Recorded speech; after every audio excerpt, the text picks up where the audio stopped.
له دریو شیانو هېڅکله مه وېرېږه، ځکه دا درې شیان که پر هغوی بریالي شي ژوند دې بدلوي.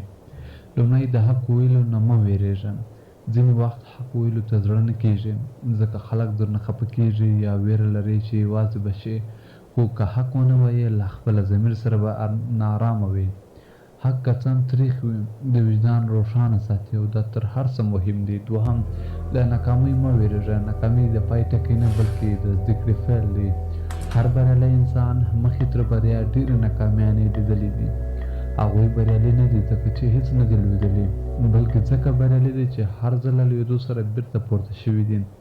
درېیم، له یوازیتوبه مه وېرېږه. یوازیتوب تل بد نه وي. دا هغه وخت دی چې ته خپل فکرونه منظموې، خپل ځان پیژنې او خپل هدفونه بیا ارزوې. د خلکو منځ کې ورکېدل اسانه دي، خو یوازیتوب هغه فرصت دی چې خپل رښتینی ځان پیدا کړې. یوازیتوب د الله جل جلاله صفت دی، ځکه خو یې انسانان د برداشت طاقت نه لري.